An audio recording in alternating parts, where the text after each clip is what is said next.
Comment allez-vous? Moi je vais très bien, je m'apprêtais à sortir. Mais comme je vous ai promis l'autre fois, je vais vous faire une vidéo avant de partir. Vous savez, dans la vie, il faut avoir du caractère. Il faut avoir du caractère, c'est très important.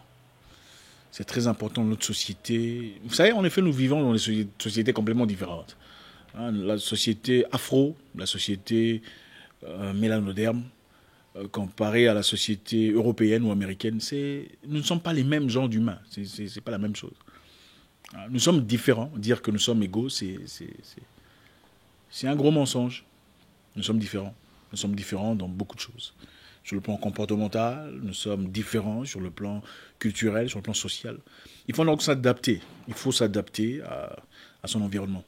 Je vais vous donner quelques éléments qui m'ont aidé, moi, personnellement. Je voudrais parler à mes jeunes frères ou mes cousins, peu importe, mes confrères africains, travailleurs, lutteurs, batailleurs. Je voudrais vous donner deux éléments importants qui m'ont aidé personnellement à progresser dans mon domaine. En tout cas, sur le plan entrepreneurial. Dans la vie, il faut avoir du caractère. Et c'est très important. Les gens diront toujours des choses. Les gens auront toujours des choses à raconter. Des choses négatives. Peu importe ce que vous faites. Les gens auront toujours des critiques à présenter. Que vous trouviez l'antidote contre l'Ebola ou que vous trouviez un médicament contre le sida, les gens auront toujours des choses négatives à présenter par rapport à ce que vous avez présenté. C'est ça la vie.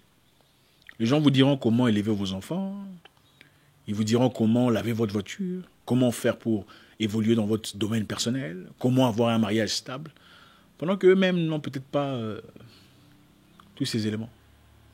Il faut avoir du caractère, avoir une position.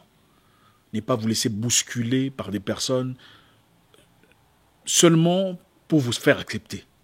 Des personnes qui ont des valeurs moraux différentes de vôtres. Ne le faites pas. Ne cédez pas à la pression. Vous êtes né seul. Vous vivrez vos batailles seul, croyez-moi. Les gens sont toujours là pour faire des commentaires, pour critiquer, pour placer leur jab. Mais finalement, quand il faut véritablement aider, quand il faut participer, ils sont absents. Quand il faut cotiser, ils sont absents. Quand il faut élever, quand il faut travailler ensemble pour un but commun, ils sont absents. Mais quand il faut détruire, alors là, nous sommes experts. Là, on vient en masse pour détruire, pour insulter, pour... Il faut avoir du caractère. Un ex-président africain, je dois vous dire, un ex-président considéré par beaucoup comme dictateur disait que la démocratie telle que connue en Europe n'est pas africaine. Elle doit être adaptée à l'Afrique, selon les cultures. Et il n'avait pas tort. Beaucoup l'ont mal compris en réalité.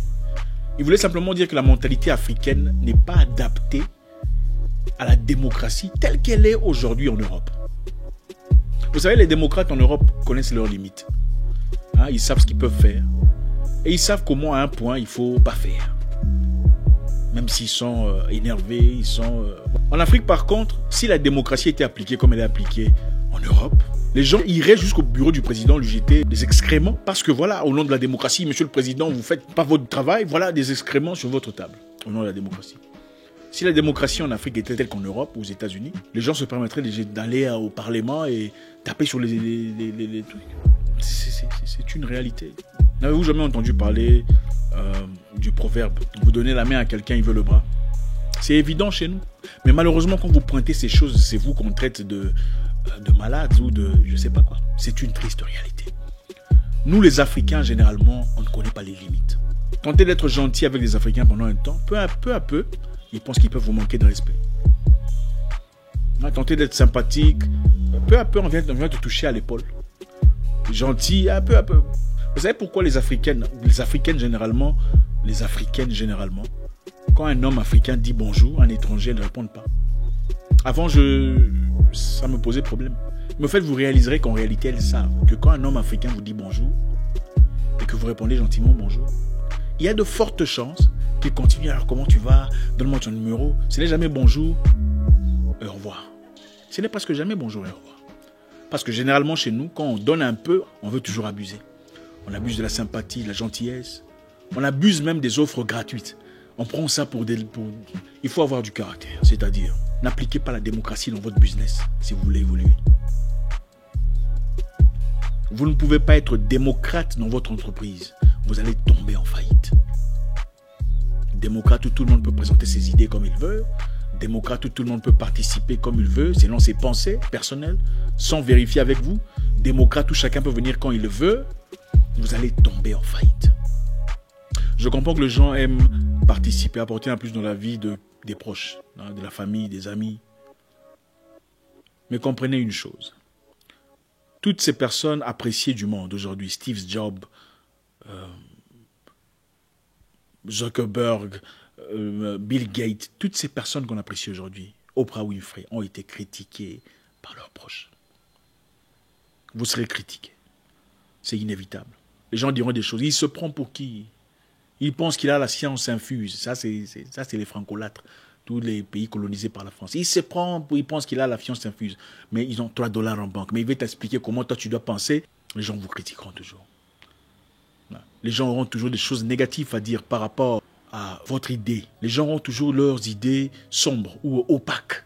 Et du caractère. N'ayez pas peur de révoquer. N'ayez pas peur de ne pas vous associer, même avec un proche qui ne vous avance pas, qui ne vous aide pas à progresser dans la vie. À quoi ça sert? Je sais que les gens veulent bien apporter un plus dans leur famille, dans la vie de leurs amis. À quoi vous servirait-il d'associer des gens qui sont censés être des proches, mais qui au final viennent toujours en retard? Ça vous sert à quoi? À quoi ça vous sert d'associer un cousin qui au final ne se présente jamais au bureau? Il y a toujours des manquants, toujours des choses inadéquates, des choses incomplètes. À quoi ça vous sert? Il faut avoir du caractère. Il faut tenir ferme contre les émotions. Il y a quelqu'un qui disait la logique, et Hélène, c'est la logique ou quoi? Et l'émotion est nègre. Avait-il vraiment tort? Combien de fois avez-vous vu présenter une idée cohérente et les gens viennent vous bombarder des trucs émotionnels? Séparez-vous de ces choses. Regardez, à chaque fois que vous voudrez faire quelque chose de positif, en y appliquant de la rigueur, d'accord? Quand vous dites aux gens, venez à temps, ne soyez pas en retard. Et vous diront, lui, il se prend pour qui? Il est trop dans l'extrémisme. Beaucoup de gens, en parlant de rigueur, font allusion à l'extrémisme. En Afrique, quand vous parlez de rigueur, les gens vous prennent pour un extrémiste. Comment pouvez-vous avancer dans ces conditions? Si vous voulez avancer dans la vie, associez-vous à des gens qui comprennent, associez-vous aux gens qui sont adaptables, des gens qui comprennent qu'il faut venir à temps, des gens qui comprennent qu'il faut respecter les autres, des gens qui comprennent les limites. Si vous voulez avancer dans la vie, apprenez à mettre les limites, les garde-fous. C'est très important. En Afrique, généralement, quand on commence à se tutoyer, le manque de respect est très proche. Est-ce que je suis en train de mentir? Certains vous diront, non, ce n'est pas tout le monde. Mais c'est vrai, en Europe, on peut se tutoyer dans le respect. On le sait, attendez, c'est pas moi quand vous allez en Afrique, à partir du moment où vous commencez à tutoyer votre oncle, à tutoyer votre... Bon, c'est vrai, il y a des familles, c'est peut-être pas tout le monde, mais la majorité, c'est le début du manque de respect. Non, le manque de respect est très proche. Et quelquefois, il faut savoir garder le vouvoiement pour garder la distance, le respect. Quand on se tutoie avec son boss, très souvent, on commence à venir en retard. Après tout, c'est Justin. Il est important de savoir mettre les garde-fous. La deuxième chose, séparez vos émotions de la logique. Vous allez vers un objectif bien précis. Ce n'est pas une histoire de drame. Ce n'est pas une association de pleurage ou de... Non. Vous avez un objectif de vie. Vous avez besoin de personnes compétentes, des gens qui comprennent votre vision. Cherchez des vrais amis, vos vrais frères. Les frères ne sont pas nécessairement des gens issus de la même lignée, non. Les frères ne sont pas nécessairement des gens avec qui vous partagez un ADN. Les frères sont ces personnes qui seront là au moment difficile. Ces personnes qui vous soutiendront et qui seront présents pour vous aider à aller de l'avant. Ceux-là sont des frères. Les frères sont ces personnes qui paieraient le minerval de vos enfants si vous étiez arrêté ou si vous étiez jeté en prison injustement. Les frères sont ces personnes qui vous soutiendront, qui seront à vos côtés si jamais vous tombez dans le coma. Ceux-là sont des frères. Les frères viendront dans votre entreprise pour acheter. Ils ne viendront pas demander des faveurs. Donne-moi, après tout, tu es mon ami. Non. Les frères ne sont pas comme ça. Séparons l'émotion de la raison. Pour avancer de la vie, ce n'est pas une question de prier. C'est une question de rigueur et de discipline. Même le Christ avait la discipline qu'il fallait. Voilà pourquoi il a tapé les gens à l'église. On n'en parle pas beaucoup. Il a chassé les gens à l'église. Pourquoi? Parce qu'ils étaient indisciplinés. C'est simplement pour mettez-vous à votre place. Ayez du caractère. Les gens essaieront de vous pousser, de vous bousculer pour vous faire tomber du haut de votre base morale. N'acceptez pas. Luttez, résistez à l'improductivité. Résister à la faiblesse et à la paresse mentale, intellectuelle. Résister à toutes ces choses, aux émotions puériles, sans importance. Ah, nous, comme... Non, on s'en fout. Quand quelqu'un est compétent, il est compétent. Quand il n'est pas compétent, il n'est pas compétent. Il n'y a pas question d'émotion. Il faut appeler chaque chose en son nom tel qu'il est. C'est la seule façon de pouvoir aller de l'avant en Afrique. Merci.